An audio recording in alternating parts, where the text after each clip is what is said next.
Hi అండి, అందరు ఎలా ఉన్నారు? ఈరోజు ఒక మంచి వీడియోతో మేము ముందుకు వచ్చానండి. మా ఇంట్లో మేము ఉగాది పండగ ఎలా చేసుకున్నాం అనేది ఈ వీడియోలో చూపిస్తానండి. అలాగే ఇక్కడ ముందు రోజు అండి, పండగకి ముందు రోజు బెడ్షీట్స్ అన్నీ క్లీన్ చేశాను. కటన్స్ అలాగే కటన్స్ మొత్తం డోర్ మ్యాట్స్ అన్నీ క్లీన్ చేసుకున్నాను. ఇక్కడ ముందు కటన్స్ అనేది ఉతికి ఆరబెట్టేశానండి. ఇవి ఆరిన తర్వాత మళ్ళీ బెడ్షీట్లు కూడా వేసుకోవచ్చు కదా అని పండగ రోజు ముందు క్లీన్ చేసుకుంటే ఇంకా నీట్గా ఉంటుంది. బెడ్షీట్లు కూడా వేసేసాను. ఇవి ఆరిపోయిన ఎండ ఉంది కాబట్టి తొందరగా ఎండిపోతాయండి. ఇక్కడ చూడండి, అవి తాడు మీద వేసిన, కొన్ని ఇంకా కుర్చీ మీద ఆరబెట్టేసినాను. అవి కటన్స్ తీసినాక మళ్ళీ బెడ్షీట్లు అనేది ఆరబెట్టేసుకుంటానండి. ఆ బెడ్షీట్లు అన్నీ అయిపోయిన తర్వాత ఇంకా నెయ్యి అనేది నేను పండక్కి మనకు నెయ్యి తయారు చేసుకుందామని నేను కొంచెం 3 రోజుల వెన్న అనేది పాల మీద మీగడ అనేది తీసేసి పెట్టినానండి. ఇది ఫ్రిడ్జ్లో పెట్టేస్తే మనకి ఇలా గట్టిగా అయిపోయిందండి. కొంచెమే తయారు చేసినానండి, అంటే పండగకి మనం బయట కొనుక్కోవడం ఎందుకో, పండగ రోజుకి మనం ఇంట్లో చేసుకోవచ్చు కదా అని. నేను ఈ గోల్డ్ ప్యాకెట్ తీసుకుంటానండి. 3 రోజులకి ఇలా నాకు ఇంత అయ్యిందండి, లీటర్ పాలకి. ఇప్పుడు ఏం చేయాలంటే దాన్ని మనం తీసేసి మిక్సీలో వేసుకోవాలండి. మిక్సీలో వేసుకొని కూల్ వాటర్ వేసుకోవాలండి. మనం మిక్సీ వేసేటప్పుడు కూల్ వాటర్ కానీ ఐస్ క్యూబ్స్ ఉన్న ఐస్ క్యూబ్స్ వేసుకొని ఇలా మిక్సీ పడితే మనకు మొత్తం చేతికి అంటుకోకుండా మొత్తం వెన్న అనేది బయటకు వచ్చేస్తుందండి. అది చూడండి, బాగా వీడియోలో చూపిస్తుంటే వాటర్ మొత్తం పక్కకు వచ్చేస్తాయి. మనకు అంతా వెన్న అనేది ముద్దలాగా బయటకు మనకు చేతికి అంటుకో నీట్గా వస్తుందండి. మనకు అసలు నీళ్ళలో కూడా ఉండదన్నమాట. మనకి ఇట్లా చేయి పెట్టేస్తే మనం ముద్ద అయిపోతుంది, దగ్గరకు వచ్చేస్తాను. చూడండి, వీడియోలో చూపిస్తాను కదా, ఇలా ఐస్ వాటర్తో మనం మిక్సీ అనేది పట్టుకుంటే బాగా నీట్గా వస్తుందండి వెన్న. చూడండి, నేను ఏంటంటే 3 రోజులకే కాబట్టి నాకు పెద్దగా ఏం కావదు కాబట్టి 2 సార్లకే క్లీన్ చేసినాను. మనం వారానికి 15 రోజులకు అలా స్టోర్ చేసి పెట్టుకుంటే కొంచెం ఎక్కువ వాసన వస్తుంది కాబట్టి ఒక 3, 4, 5 సార్లు కడుక్కుంటే మంచిగా వాసన పోయే వరకు అనమాట. 4, 5 సార్లు కడుక్కుంటే వెన్న అనేది నీట్గా ఉంటుందండి. ఇలా చూడండి, ఫస్ట్ సారి ఇలా కొంచెం ఎక్కువనే కడిగేసాను. నేను 3 రోజులకు కాబట్టి ఎక్కువ వాసన ఏమి ఉండదు కాబట్టి 2 సార్లు కడిగాను. చూడండి, మనం ఐస్ వాటర్, ఈ వాటర్లో కూడా మనం ఒక్కసారి కొంచెం కూల్ వాటర్ పోసుకున్నామంటే ముద్ద చూడండి అసలు నీళ్ళలో లేకుండా మనకు అంత ముద్దలాగా అయిపోతుంటుంది. ఇలా ఎప్పటికే కానీ వెన్న తయారు చేసుకోవాలంటే ఇది చక్కటి టిప్ అండి. కూల్ వాటర్ కానీ ఐస్ క్యూబ్స్ కానీ వేసుకొని మిక్సీ పట్టండి, మనకు వెన్న ఈజీగా వచ్చేస్తుందండి. మీరు దండిగా చేసుకుంటే దండిగా ఇట్లా 15 రోజులకు ఒకసారైనా చేసుకోవచ్చు. ఇలా వారానికి ఒకసారైనా మనం ఇంట్లో తయారు చేసుకోవాలంటే ఇలా పాలు కాగబెట్టేసి చల్లగా అయిన తర్వాత ఫ్రిడ్జ్లో పెట్టేసినామంటే మరుసటి రోజుకి కానీ సాయంత్రానికి కానీ మీగడ అనేది వస్తుంది కదా, దాని మీద మీగడ తీసేసి ఒక డబ్బాలో స్టోర్ చేసుకుంటే అలా 15 డేస్కి ఒకసారైనా నెయ్యి చేసుకోవచ్చు అండి. నేనైతే పండగ ఒకటే కాబట్టి మా ఇంట్లో పెద్దగా నెయ్యి తినరు, అందుకనే ఒక 3 డేస్ నుంచి తీసి పెట్టేశాను. ఇలా చూడండి, మనం స్టవ్ మీద పెట్టేసి కడిగిన తర్వాత 2 సార్లు కడిగిన తర్వాత ఇక్కడ స్టవ్ మీద పెట్టేశాను. ఇక్కడ చూడండి అంతా రెడీ అయితే మొత్తం మీడియంలోనే పెట్టుకున్నానండి మంట. మనం స్పూన్తో కలుపుతూ ఉంటే నెయ్యి అనేది వెన్న అనేది కరుగుతూ వస్తూ ఉంటుంది. చాలా ఈజీగా చేసుకోవచ్చు అండి. మనం ఇంట్లోనే స్వచ్ఛమైన నెయ్యిని ఇంట్లో ఈజీగా తయారు చేసుకోవచ్చు అండి. పెద్ద పని కూడా ఉండదండి. ఇక్కడ వెన్న తయారవుతుంది, నెయ్యి తయారవుతుంది, ఇంకా వెన్న కరుగుతుంది అనేటప్పుడు మనకు నెయ్యి ఎక్కువ చేసుకున్నామంటే ఆ తమలపాకు అనేది మంచిగా కడుక్కొని దాన్ని తుడిచేసి వేసుకోవచ్చండి. తమలపాకు మొత్తం వేసుకోవచ్చండి. అది నెయ్యిలో వేసిన తర్వాత తింటే చాలా టేస్ట్ ఉంటుందండి. ఇక్కడ చూడండి, నెయ్యి అనేది మనకి ఈ కలర్కి వచ్చేస్తే నెయ్యి తయారైపోయినట్టండి. నెయ్యి తయారైపోయిన తర్వాత చూడండి బ్రౌన్ కలర్కి వచ్చేసింది కదా, ఇలా తమలపాకు వేస్తే మొత్తం అంత అయిపోతుందండి. ఆ తమలపాకు మనం చల్లగా అయిపోయిన తర్వాత తింటే మటుకు చాలా టేస్ట్గా ఉంటుందండి, అంత బాగుంటుంది. మీరు ఒకసారి ట్రై చేయండి. తమలపాకు లేనల్లో కరివేపాకైనా వేసుకోవచ్చండి. 1, 2 ఆకులు మంచిగా కడిగేసి తుడిస్తే వేస్తే అయిపోతుందండి. చూడండి, ఇక్కడ నెయ్యి అంతా చల్లగా అయిపోయిన తర్వాత వడగట్టుకుంటే చాలా బాగుంటుంది. నాకు కొంచెమే 3 రోజులకే అది ఎంత అయింది నెయ్యి, నాకు పండగకి సరిపోతుంది కొద్దిగా అని చేశాను. అలాగే మీరు ఇంకా దండిగా ఇలా తయారు చేసుకొని దండిగా కావాలంటే తయారు చేసుకోవచ్చండి. మీరే ఇంట్లో ఈజీగా చేసుకోవచ్చండి, పెద్ద పని ఏం లేదు. అలాగే ఈసారి ఎప్పుడైనా మీ గడగ మీద కూడా నెయ్యి ఎలా తీయాలి అనేది కూడా ఒకసారి చూపించి మళ్ళీ నెయ్యి అనేది చూపిస్తాను.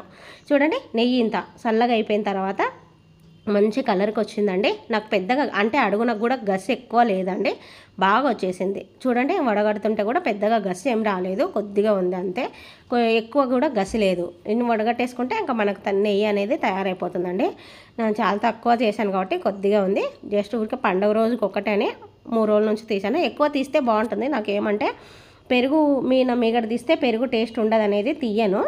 అలాగే ఎప్పుడన్నా ఇలా కావాలనుకున్నప్పుడు ఒక వారము అట్లా తీసి పెట్టేసుకొని తయారు చేసుకుంటాను అప్పటికప్పటికి. చూడండి ఇక్కడ ఈ ఆకు అనేది మొత్తం ఒట్టిగా అయిపోయిందండి. అది తింటే చాలా బాగుంటుందండి. ఆ గసి అంతా తీసేసి కొంచెమే చూడండి గసి వచ్చింది, ఇంకా దాంట్లో నెయ్యి ఉందని అట్లే పెట్టా మొత్తం.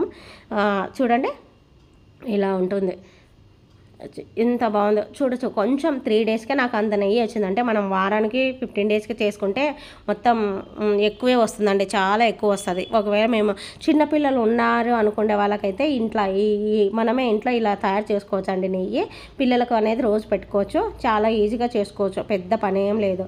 అలాగే ఆ రోజు పండగ ముందు రోజు నైట్ అండి, చూడండి ఇక్కడ అంతే పొద్దున పని సరిపోదు, టైం సరిపోదని ముందు రోజు నైటే నేను ఇలా అంత పెండ రంగుతో కల్లాపు చల్లేసి ముగ్గులు అనేది పెట్టుకున్నా. నా ముగ్గు ఎలా ఉందో చెప్పండి. పండగకి ఈ ముగ్గు వేసుకున్నానండి నేను. కమలం తొందరగా అయిపోతుందని నేను ఇలా పురి ముగ్గులు వేసేసి కమలాలు పెట్టేశాను. ఉన్న ముగ్గు చూడండి ఎంత బాగుందో కదా. రంగులు వేసుకుందామంటే ఇంకా ఓపిక ఉండదు, టైం సరిపోదులే అనేసి సింపుల్గానే వేసినానండి. ఇక్కడ ఇట్లా మెట్ల మీద గీతలు వేసుకున్నా. ఇలా చూడండి ఇలా బాగుంది.